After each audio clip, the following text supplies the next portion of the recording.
Being a medium is no fun. This woman hired me to find who killed her parents. Lana Dawson welcomed me with a tired smile.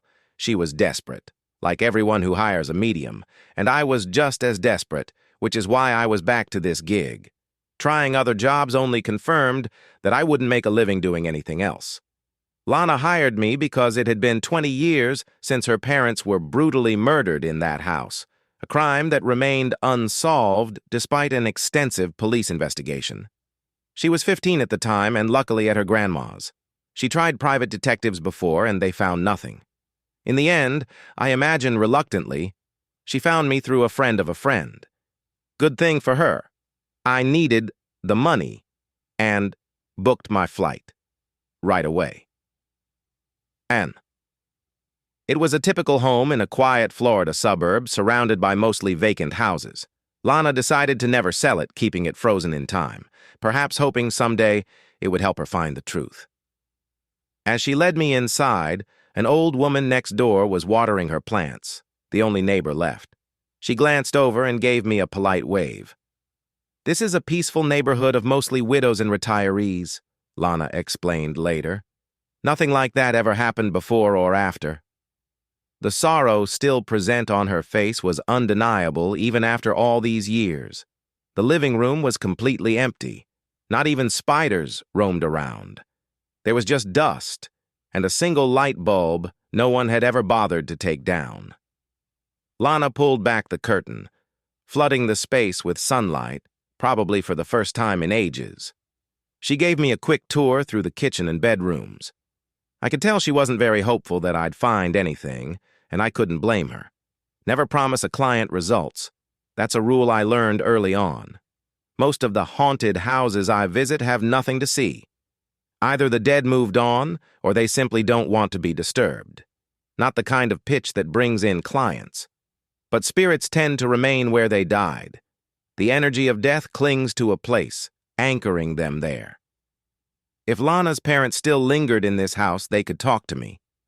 I asked her for a chair and placed it in the center of the living room. "I'll try to channel the voices of the spiritual world now," I told her. "So please, we need to remain silent." That was just a fancy way of telling her to stay quiet so I could hear if any dead would actually talk. I sat down and closed my eyes. And for several minutes, I waited in silence, hearing nothing but the wind and birds outside. I was ready to give up and explain to Lana my no-refund policy when I heard faint weeping. It was soft, almost inaudible, and gradually grew louder. "Is there someone here among us?" I called out firmly. The crying stopped, and a metallic, ethereal voice asked, "Can you hear me?" "Yes, I can." "Who are you?" No response. The entity resumed crying. I explained what I heard to Lana, who was now slightly more excited by the discovery. It could be her family. "Please tell me, are you Mr. or Ms. Dawson?" I tried. The weeping stopped abruptly. "Do you know where Ms. Dawson is?" the voice asked. "I want to tell her I'm sorry." "What do you mean?"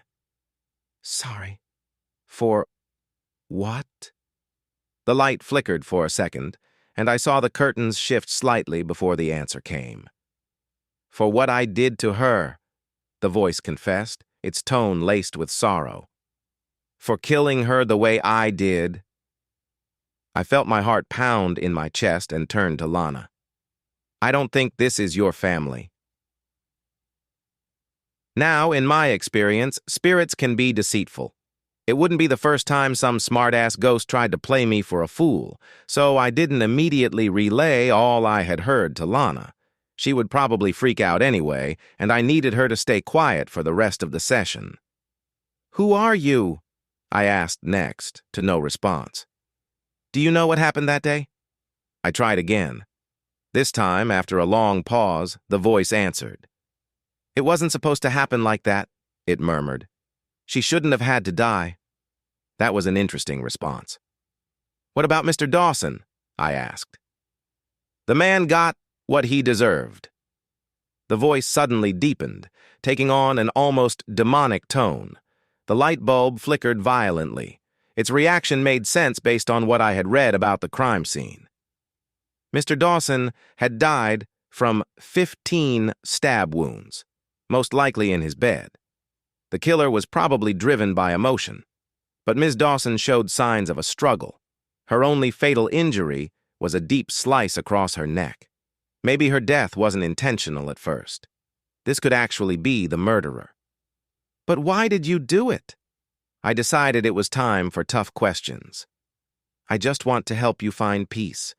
It's the only way you'll leave this house and see her again. There was a long silence. Then it spoke, its words thick with emotion. Because I loved her more than anything. I used to watch her every day, getting